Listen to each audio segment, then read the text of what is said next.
Father, forgive me. Good evening. That's just to let the students around the world know that we have classes and that somebody's here beside me.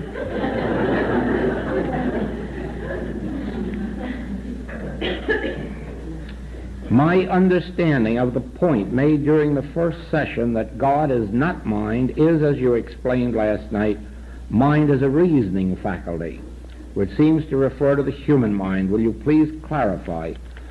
It must really be understood that there is only one mind. Unless you understand that there is only one mind, you will make the eternal mistake that has been made ever since Adam and Eve. You will have good and evil. Or you will change the terminology and say we have a divine mind and a mortal mind, or a divine mind and a human mind. Now, there are not two minds. There is only one mind. And that mind is yours. It is not you. It is yours, just as much as your body is your body. Now, the mind is a reasoning faculty, or as we use the terminology in the infinite way, it is an avenue of awareness. Through the mind, I know that you are here, but I can't create you. Therefore, mind cannot be God, because it is not creative. Mind is an avenue of awareness. With my mind, or through my mind, I know that this is a tumbler of water. But my mind cannot make it so. My mind cannot create it. That is one of the terrible faults of many forms of metaphysics, that they're trying to use the mind to create supply, or to create a home, or to create companionship, or to create health. Now understand that God is the only creative principle, and God is spirit. God acts through law. God is a lawgiver. The creative principle of the universe, the maintaining and sustaining principle, but mind cannot be that. Now there is no reason why you cannot, if you wish, take the word mind and put a capital M before it and make it a synonym for God and say, oh, that is not the mind I'm talking about. If you do, you have to have two minds. Now actually, that is what Mrs. Eddy did.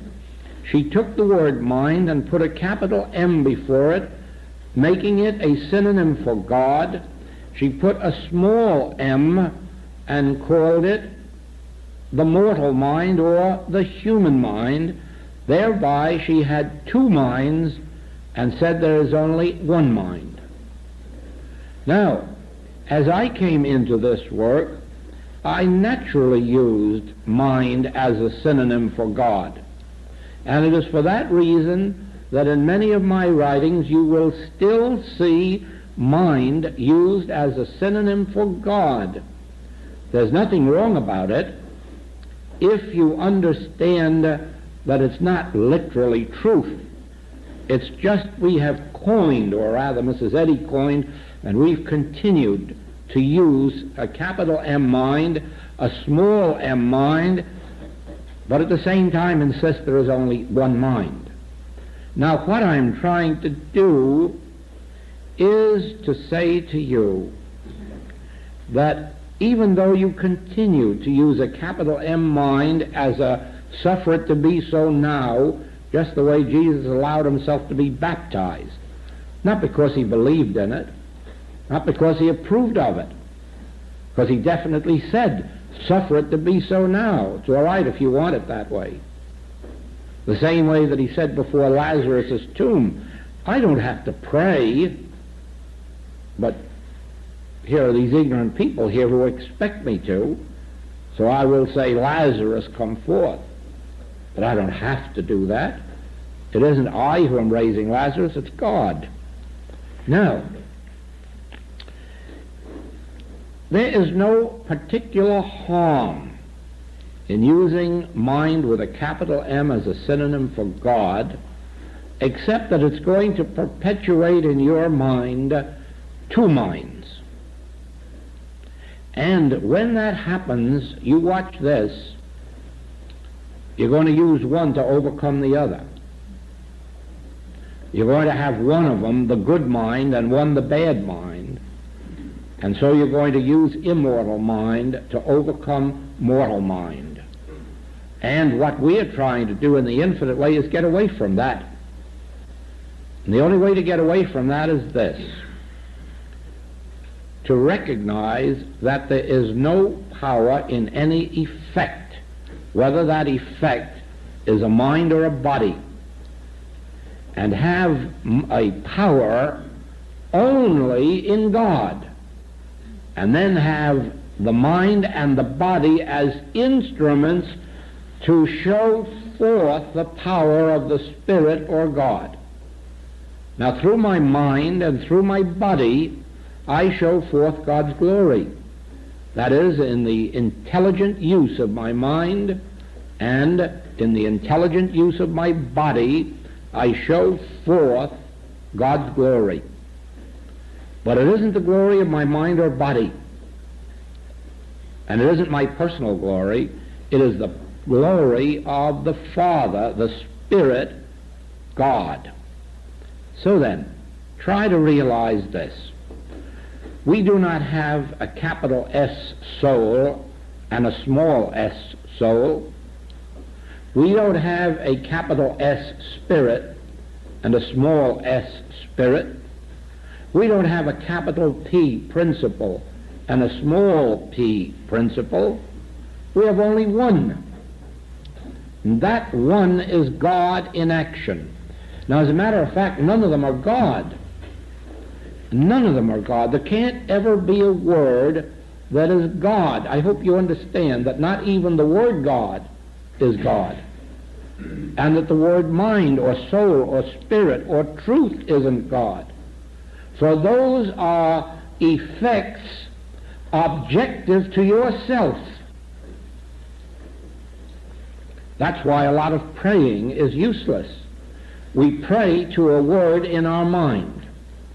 We pray to the word God, or we pray to the word soul. We pray to the word spirit, and we expect an answer from it. When the we that is doing the praying is the God power, I. I is the God power. There are no other words. There is no other word in all the vocabulary that is really a synonym for God. There are no synonyms for God in absolute truth. The synonyms that we use for God really are descriptive of attributes of God. The word soul is an attribute of the absoluteness and purity of God. The word mind really is an attribute describing intelligence. The word spirit is an attribute really describing the incorporeality of God. The word principle is another attribute. Law is one of the facets of God being. None of those things are really God. There is only one word that describes God. And when Moses was given this revelation of the true name of God, it took him from being a shepherd and transformed him quickly into the leader of the Hebrew people. Only one thing did that: the realization of the true nature of God. I am that I am. That's what did the trick for him. Now, when Jesus came, did he not follow that same teaching and declare, I am that I am? I am the way and the truth and the life. I am the bread and the wine and the water. I have meat ye know not of. I am the resurrection. That's the true name for God. Now, because the Hebrews persisted in misusing it, or at least the leaders feared they might, they didn't reveal this word to them. They permitted only the high priest to know the secret of this name, and they were not allowed to mention it unless they were in the inner sanctuary, standing before the altar. Then they could use this word, I am. No other time. Now, if you will remember, when King Solomon built his temple at Jerusalem,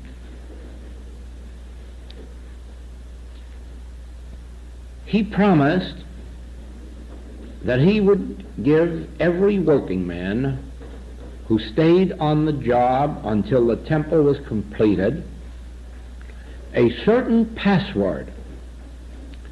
And if these men learned the password, it would enable them to travel in far places and earn a master's wages. Just the possession of this password would give them the right to a master's wage. But no one could have this password until they had passed through every stage of building, all the way from the lowest apprentice up to the master.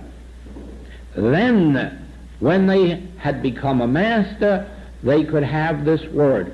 Symbolically, this means this: the Hebrews, as an ignorant, illiterate, uncultured, unspiritual people, were the apprentices, the lowest grade of human society, and they could never have this password, for it would do them no good.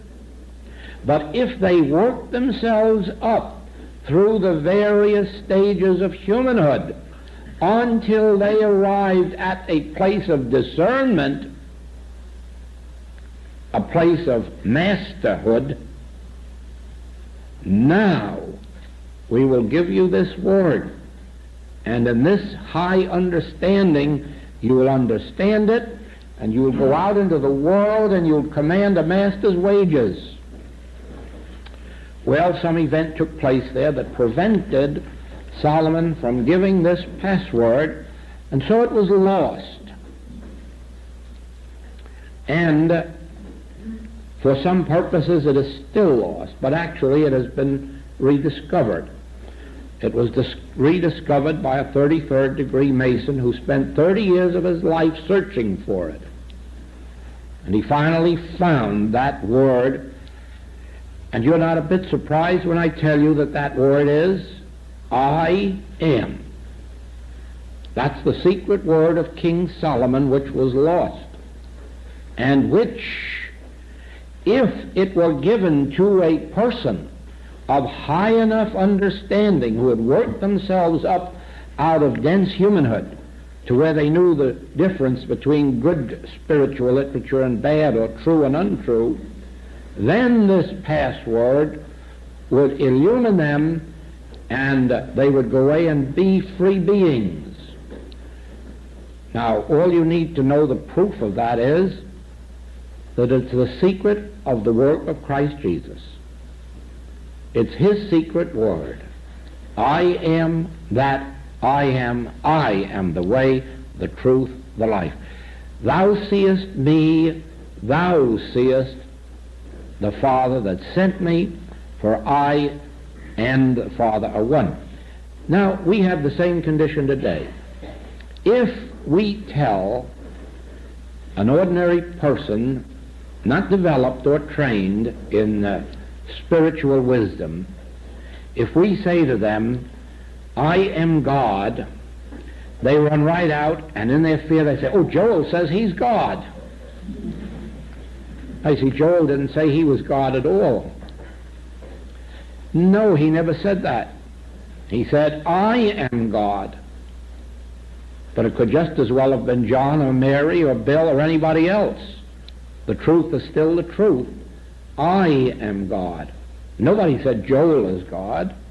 I am God. Now the result is that there are people, and there is a literature that's available today which actually teaches that you are God. Not that I am God. No, you are God. That's not true. You aren't God, I am.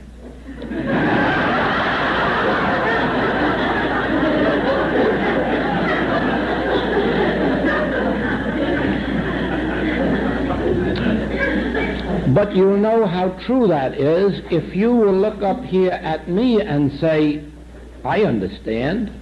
You're not saying you are God, you're saying I am. Now you begin to perceive that I am not deifying a human being. I am saying that the I of me is God, but the I of me is the I of you, for there is only one I, there is only one ego, there is only one I am, there is only one divine life, which I am. Do you see that? I am the way and the truth and the life.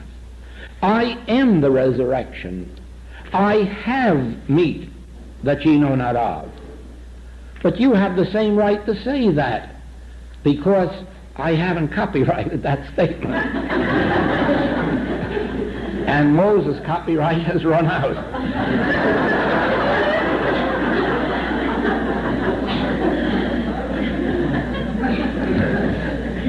Now, when you hear the statement that man is God, don't believe it, for it isn't true.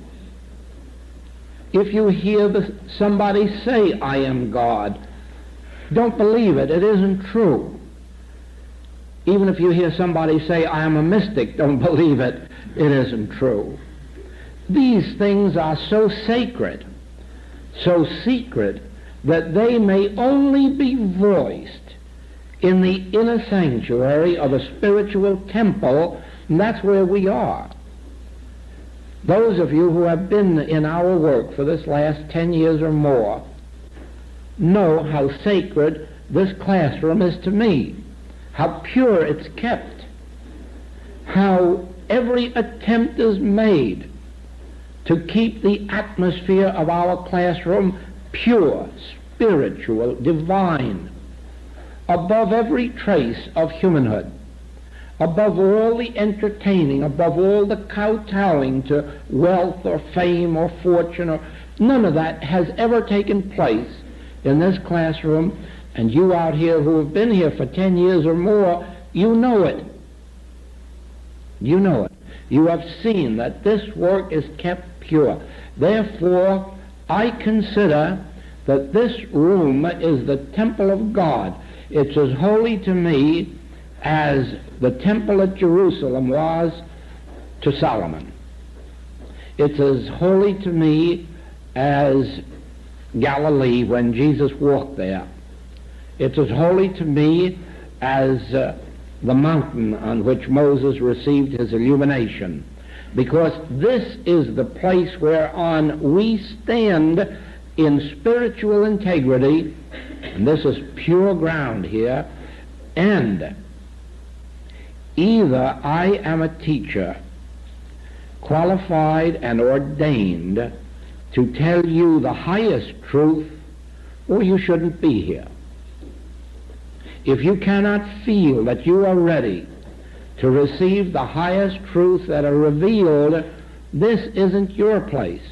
But if I didn't feel that you were ready to take every bit of truth that is revealed to me through this that flows through me, that has produced this infinite way literature, and through me has carried it around the world, then I wouldn't want to be here. I wouldn't want to be teaching you. And I cannot teach you anything less than God puts in my mouth. Now, study the great religions of the world, and you will find that it wasn't only the Hebrews and the Christians who knew the secret of I am.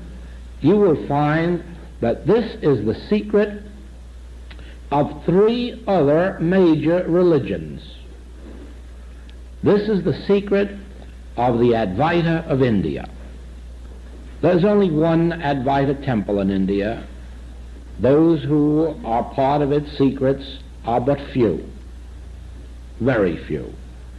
And those few know that I am God. In China, there is nothing left of the original teaching that knew this, the teaching of Lao Tzu. There's nothing left at all of that. There is some Taoist religion, but it has degenerated completely into a religion of ceremonies, rites, and creeds, with not even a literature left of this nature, although there is in England an order, the Shrine of Wisdom, which is dedicated to the original Lao Tzu teaching, which is this same one. So it is.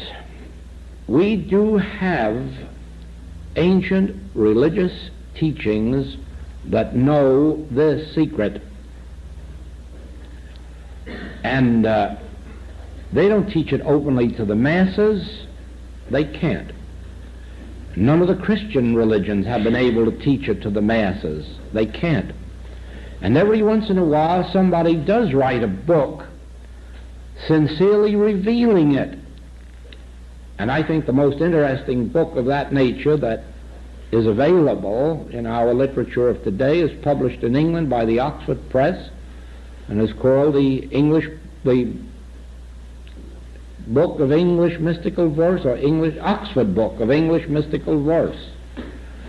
And in there you will find probably 100 British mystics, English mystics, each one of whom has revealed this secret, each one of whom has experienced it, and therefore is able to reveal it. And one of them was bold enough to say, which is truth, before God was, I am. Because if you'll go back in your own mind, take the word mind, and see if that isn't something objective to you. Objective or subjective, but behind it is you who is declaring it. The word life, soul, spirit, law, truth, love,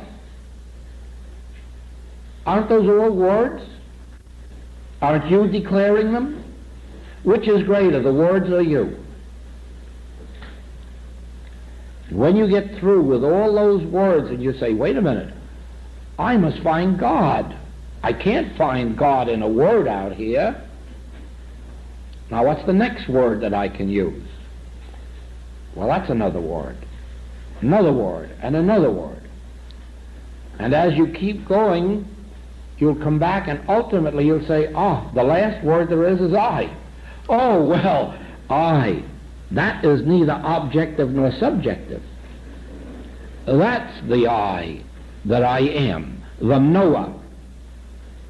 Now I can say it is the knower and the known. That which knows and that which is known, I am both. I am He. And then you find there really is only one word for God. I, or the term I am, is the only word for God. Then what happens? Now you can say, well, that's true. God is love. Love is an attribute of God. God is mind. Well, intelligence is an attribute of God. God is soul. Purity is an attribute. Spirit is an attribute. Law is an attribute. Oh, yes, those are facets of God's being. But God's being is what? Oh, there's being out there again. That's another one of those words. But who's declaring being? I am being. Is there any other being than the I am being? No, I am the only being. I am being. I am that I am. I am. I am the meat. I am the wine. I am the water. Thank you, Father. I am. I and my Father are one. I am that one. Thou seest me, thou seest the Father that sent me. I and the Father are one. And then you find this. Now, as you go back in our literature and in our tapes, you will find this. If I say I am God, I am a liar. Because it is really Joel saying it, and Joel can't be God. But the Infinite Way teaches that you must not ever say I am God. You must listen and hear the words I am God. Then God is uttering itself. Now, if I say I am God, then every word I speak ought to cure the sick and raise the dead, open the eyes of the blind. Why doesn't it happen? Well, I guess that Joel just isn't God. That's all. He might as well make up his mind to that. But I have never seen it fail that when I went back into the kingdom of my own being, in peace and in quiet,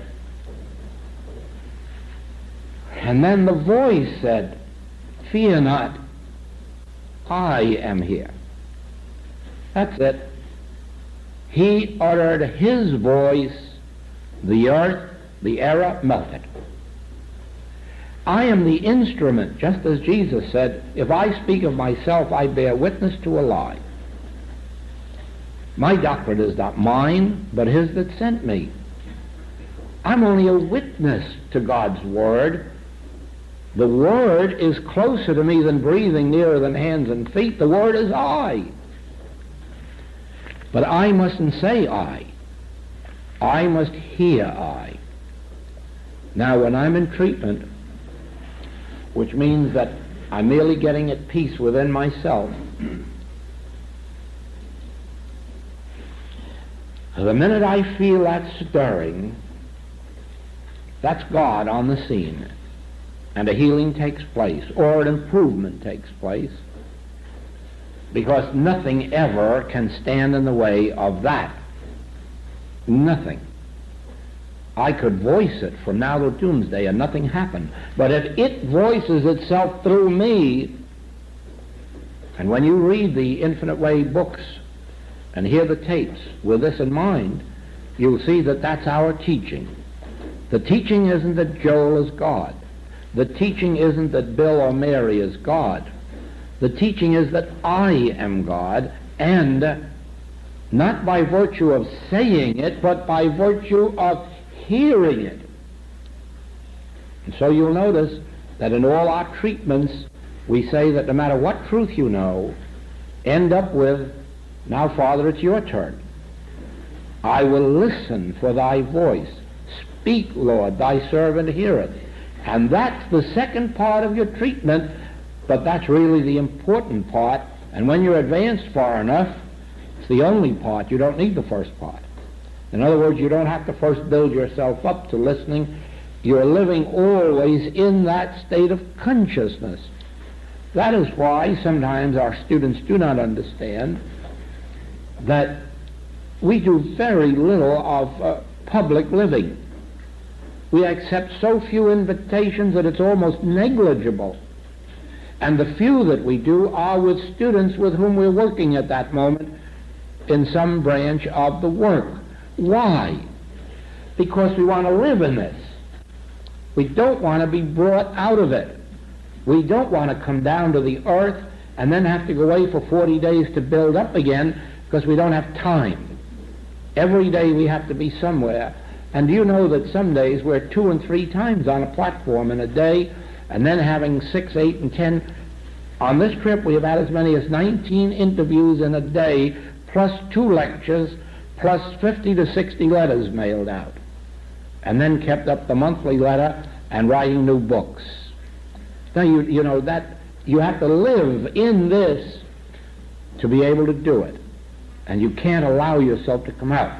Now, I learned in my practice that the very successful practitioners, those who had reputations for being good healers, lived that same kind of a life. They never came out into the world. They may have gone to a show once in a while just to break the strain of dealing continuously with sickness and sin, but on the whole, they went out very little. Even when they went out to restaurants to eat, they went off in a corner somewhere alone, and they kept this atmosphere. They kept this attitude of being in the Spirit. Then when calls came, they didn't have to sit up all night to get into the atmosphere to heal. They were ready right there at the drop of a hat. Now, whether I'm traveling on the road or whether I'm home in Hawaii, do you know that there are anywhere from 3, 6, 7, 8 long-distance telephone calls every night between midnight and 6 in the morning? And then 6 or 7 in the morning begins the day's telephones. Do you see that you have to live in this atmosphere to be able to carry such work? And in order to live in it, you don't go around bombastically declaring, I am God. You don't go around saying, I am a great mystic. You don't go around saying, oh, I have a worldwide... you don't do that. You live in this thing and you realize what the truth is. The nearer you get to being a master, the more of a servant you are. You're everybody's servant. You're every student's servant. You're the servant of every claim of error, and you're supposed to be there to serve. And you only do that not by declaring who you are, but by declaring your nothingness. I am of my own self nothing. I can of my own self do nothing or be nothing and know nothing. I have told students this. Every once in a while I have to clear myself, clear my thought, and realize, look, let me be sure of this. I don't know any truth. Anything that I thought I knew yesterday is yesterday's manna. Anything I knew yesterday has nothing to do with today. I don't know anything. Now let me get in the silence, and Father, you tell me a couple of secrets. And then I receive fresh inspiration. Then there can be a new class. Then there can be a new book. Then there can be a new monthly letter. Then there can be new healings. But the minute I get to depending on the truth that I knew yesterday, I'm depending on a carcass. Even if I call it life, truth, love, and mind. It's a dead letter. And it won't heal. The only thing that heals is the Word of God, a fresh inspiration that comes through. It may use that old language, but it's fresh and it's new, and I didn't think it with the mind. It came up out of the depths of my soul. So it is. You don't know the pain it gives me when a student sometimes says to me, and they do, or write to me, you know, I have a good understanding. And I say, oh God, why didn't I get there and get one of those good understandings? How is it you didn't do that for me? I don't know anything until I sit down and the voice speaks to me. And it says something sometimes new and sometimes old. I have had wonderful healings with statements that ordinarily we wouldn't even understand what they meant. It is only because the meaning came with the statement. And so it is. You know, I speak of this so often to our students, you'll probably hear it on many tapes, of how I was standing or sitting here giving a class in San Francisco, when out of my mouth the words came, my conscious oneness with God constitutes my oneness with all spiritual being and idea, and I slapped myself and said, oh, Father, is that true? That really happened. Out it came, my conscious oneness with God. I'd never heard it before. The idea had never presented itself to me, and then all of a sudden I saw how true that is. If I am consciously one with God, I am one with your spiritual identity. That's what drew you here. You have only been drawn here because I'm one with God. You weren't looking for a man. You weren't looking even for someone with a white robe. When you were drawn here, you were drawn here to seek truth or God. And it was because I was living in meditation and I was consciously one with God, you were drawn here. You weren't advertised for. You weren't sent for. Do you understand that? Do you realize that? You came because you were drawn. Now, what were you drawn to? Well, you didn't know. Many of you had never seen me. All you'd read was a book or so. And then you were drawn. You were drawn because of my oneness with God. Now, not only you were drawn, those who buy and read these books are drawn. Those who come for healing are drawn. Even the publishers who publish the books are drawn and come and say, may we publish your writings. We have no agent to go out seeking publishers. Publishers come and say, may we publish. We write now. We have 3 letters waiting my arrival in England where publishers in Germany and Austria are waiting for the German translations. We couldn't seek them. They sought us. Do you see that? Now, it is the same identical way with everything. You can forget this world and turn within and realize that closer to you than breathing, nearer than hands and feet, is something called I. It's better even than saying God, because God is that word out here again. But I is me, the presence, the power. And then you realize, oh, the very fact that this I is here, Jesus called it the Father within me, within my consciousness, within my being, within myself. The mere fact then that the Father is within me means I am at one with my Father. Not I will be after I read books. Not I will be after I go to class. No. I go to class to learn that I always have been, since before Abraham, one with my Father. Oh, this teaching doesn't make you one with your Father. This teaching establishes in you the realization that since before Abraham was, I and my Father were one.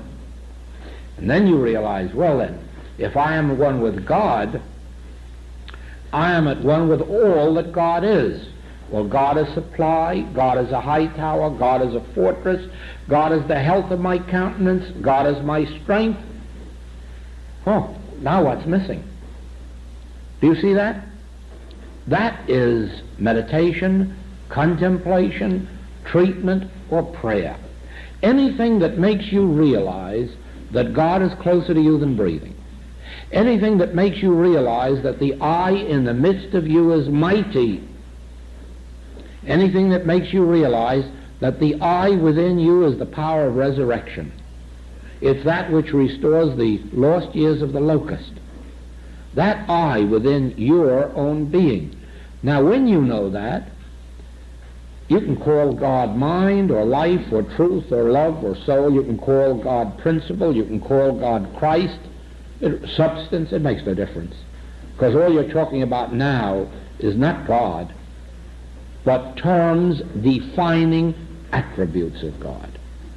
No one can ever define God for you, because I is indefinable. You can't even know what you are.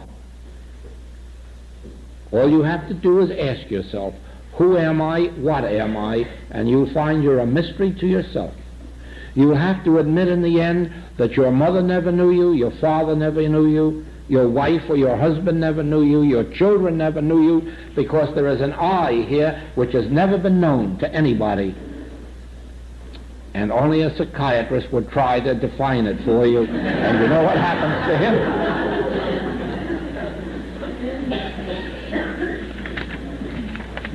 Is that clear on I now? All right. And let us not worry about terminology. The mind really is a faculty, and through that faculty I've been talking to you and you've been listening. But if we don't rise above that faculty, we'll stay in the intellect. There has to be something behind that faculty that I can reach, or Moses can reach, or Jesus can reach, or else you'll have to hear him say again, do you have eyes and do not see? Do you have ears and do not hear? And I'm not talking about your outer eyes and ears. I'm talking about your spiritual discernment. Now this question says, are our days numbered? They are numbered with infinity. They are numbered from 1 to infinity, but nothing less, and don't settle for less. And explain reincarnation. No, I touch on that in the writings, and very lightly, because you are entitled to understand that subject as it unfolds to you, rather than to accept somebody else's version of what it means. No matter what I would say to you, it will not satisfy you, that I can tell you. Because it happens to be, what I would tell you, happens to be my individual experience. And why should that satisfy you unless you've had the experience? So therefore, when you yourself have an experience, you will have an interpretation for that wonderful experience of reincarnation. Last night you mentioned that as we came through the experience of birth, the I was right there with us, watching us through. Will you kindly clear this question? What you're trying to ask is this, that if the I is there, why is it that a child may be born sick or dumb or dead?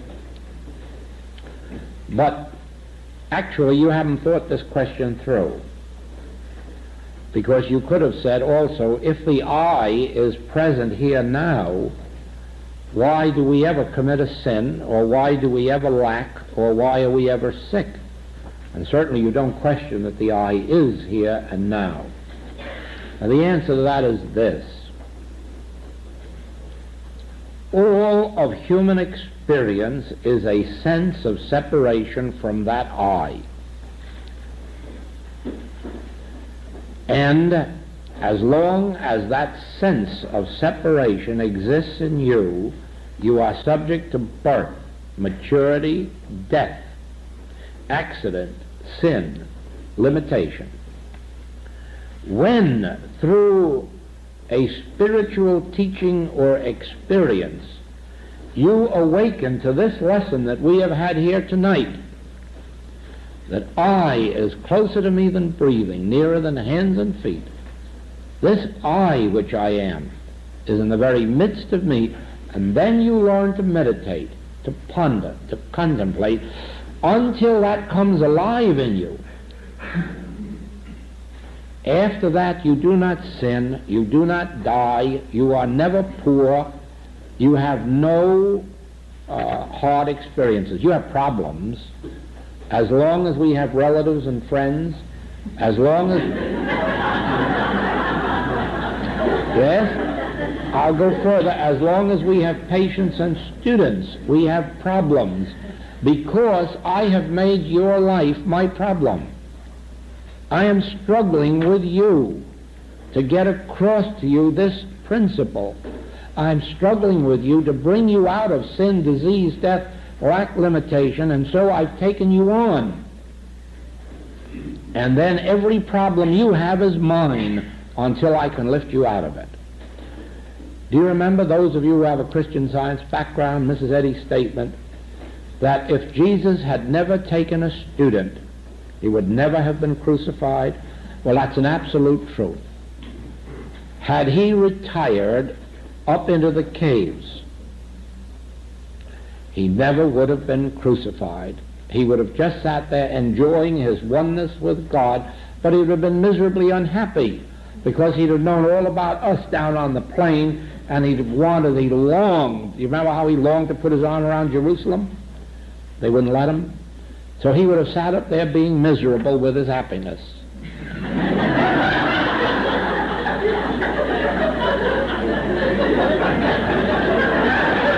Well,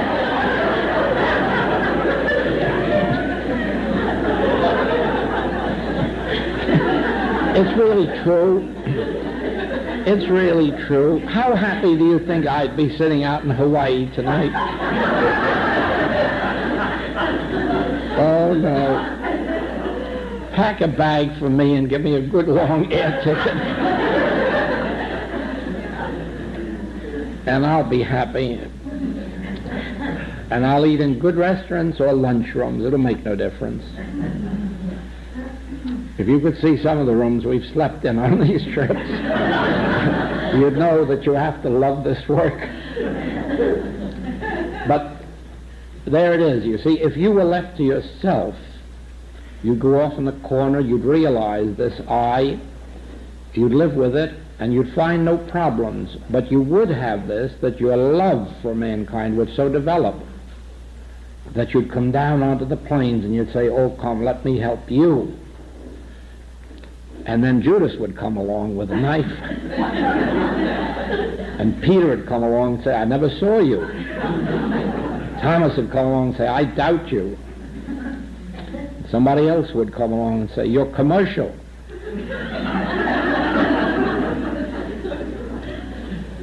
But it all doesn't make any difference. It doesn't make a bit of difference if you are in this work, and many of you are, and many of you have had experience in healing. If you've seen one broken life redeemed, if you've seen one sick person, in 1921, St. Luke's Hospital in New York City gave me 3 months to live. They said my disease had never been cured in materia medica, and I'll tell you, it never has been to this minute either. It's still on the list of incurable diseases. You have only 3 months, so get ready for it. And I was healed in 3 months. Don't you think that for that practitioner, that their life was really made worthwhile by that experience? Surely. And so it was with another practitioner when I came to him as a businessman, struggling for some little idea of God, and in our meditation I had my illumination. And he was my friend from that time on, as long as he was on this plane. And don't you think that was a joy to him to know that through his life in this work, he had changed another person from just an ordinary mortal human existence to one of helping others, healing others? Certainly, one experience of this kind is worth all of the pains that you go through, and even if it's crucifixion and in the end. Because in this work we have a wonderful opportunity to see people redeemed from unhappinesses, from sins, from diseases, from poverty. We see their whole lives rebuilt. And we say, well, what could ever take the place of that? All of that is worthwhile. And so you'll find it too, that when your time comes and you're in this work, you'll go through the heartaches of ungrateful students. Just go back and read Mrs. Eddy's history if you'd like to know some of it. It happens to everyone. And the very ones that you bless become the ones that turn the knife sometimes, some of them. Others merely forget. And you take all that because you can ignore that in looking out at these individuals whose lives have been redeemed, who've been turned to the spiritual path. And you say, well, what is all the rest of that worth? Nothingness. Do you see that? But it all comes down to the old thing. Spiritual truth is so sacred, so secret, that really you must only give the milk to your friends and relatives. The meat you save for those whom you know to be devoting themselves, giving of themselves to the work. And when you see them start to spend themselves, their time, their devotion, their effort, their money, then you can say, good, I can share these higher things with you, and at least in most cases, it will be worthwhile. And it will be, too.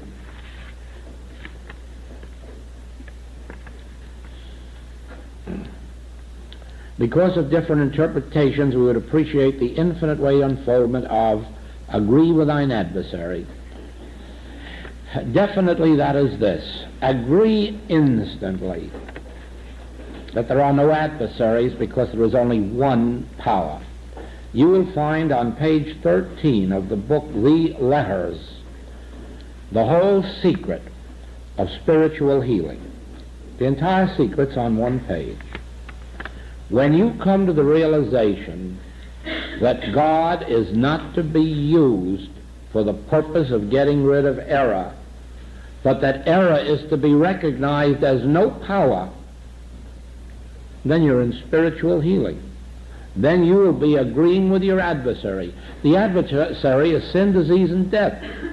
And the minute you agree that they are not enemies, they're not powers, they're just universal beliefs that have fooled us into accepting them as powers.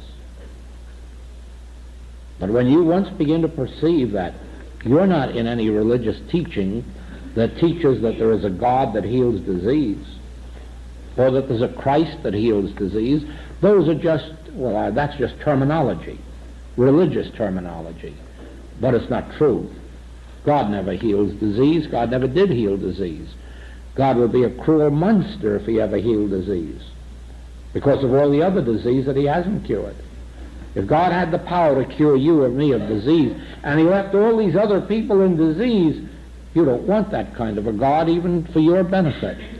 The secret of spiritual living and spiritual healing is God is your life. God is individual identity, individual being, and in him there is nothing that defileth or maketh a lie. Therefore, these appearances, which we call the adversary, whether you call them sin, disease, or death, or whether you call them mortal mind or carnal mind, if you recognize that they're not enemies, they're just thoughts, beliefs, appearances, arm of flesh or nothingness, you're the victor. But not while you treat them as evil. How would you teach children the truth? Now, from the infinite way standpoint, the answer is this: we teach it to the parents, and the parents live it. Then the children learn it. I am not convinced that children can be taught truth in 1 hour on Sunday. Now, don't mistake what I'm saying. I don't believe there's anything wrong with the Christian Science Sunday School. I think it's a fine institution. I merely say that I've never become convinced that they could teach your children to live spiritually. They can help in that 1 hour if they give your child a good teacher. But that which teaches a child is what you live 7 days a week. You can't tell a child God is love and keep slapping it in the face. You can't teach a child to trust God and keep punishing it. You can't lie to a child and make it a spiritual being. There never was a child that couldn't detect lies more quickly than an adult can. There never was a child that can't detect the lie in a person's life. You can't find a dog that can't know when you're lying. And you know that as well as I do. And so do children. There's only way to teach children: live the life you want them to learn.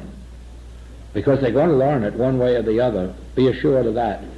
They're going to learn the life you're living.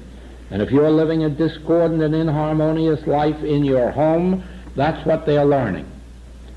And if they get to find out, as they eventually do, that you don't keep promises to them, that you punish them unnecessarily or too harshly, instead of merely disciplining them in accordance with the thing,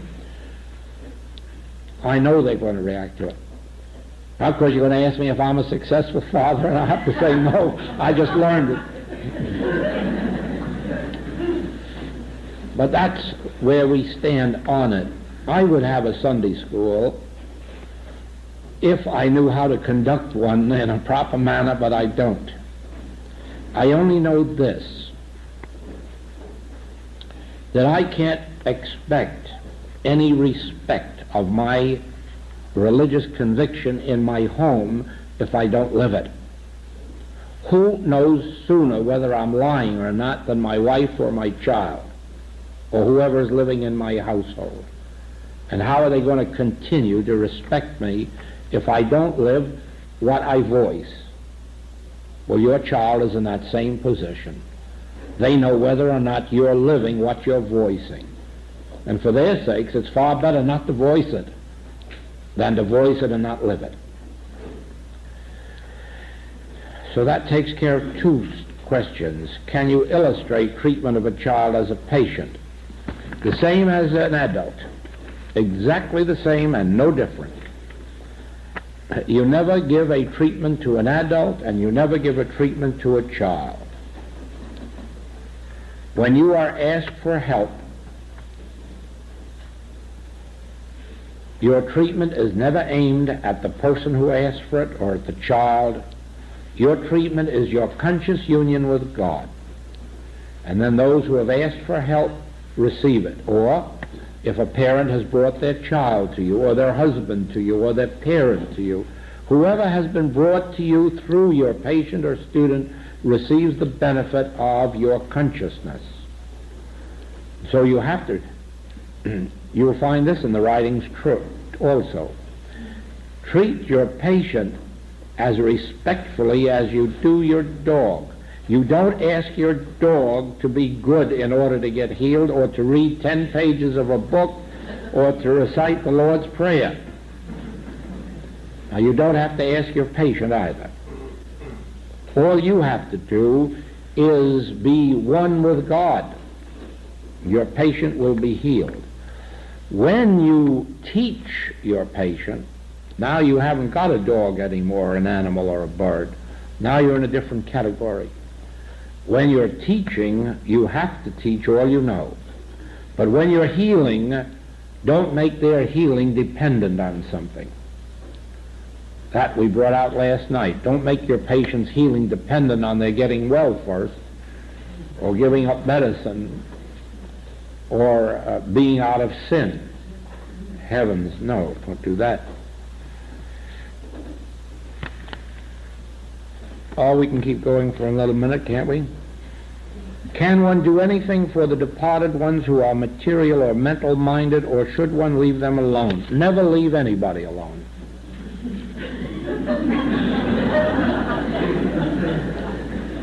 Always know the truth. It makes no difference. Who said to begin with that they're materially minded or mentally minded? That's your concept of them. You have no idea of what's going on inside of them. Not a bit. If we were to accept that appearance, we would never work in prison. And I don't mind telling you, I'm working right now in 3 prisons in the United States, and enjoying every single minute of it too. But if I were to believe that these people in prison are materially minded or mentally minded, I'd be lost. I know better than that. They're not anything like that at all. They are the I that I am. And the only reason they're in prison is they didn't find it out in time. Now, if they learn it, they'll work their way out of prison. So it is. If someone is passed on, don't hold them in condemnation to being a mortal, but realize not only that they are the I that I am, but probably by the act of passing they may even have awakened to that identity. This I will have to leave for another evening. And this, will you please explain further what an infinite way student can hope to achieve in regard to a chronically ill person? And the answer is this. What would they like you to accomplish? Do they want you to get them well, or would they like to stay chronically ill? Now, that may sound as if it were funny, but it isn't. There are loads of chronically ill people that wouldn't have it any other way if they could. An awful lot of joy in knowing that you don't have to go to work for a living or do housework or take care of the children anymore, that somebody else is doing it for you. And so it's nice and comfortable very often to be chronically ill.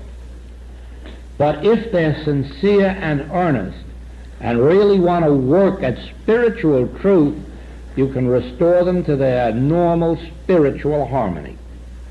Depends on them and on their devotion. Okay, anytime you're ready, you may do that, because I will just go on with what little I have here.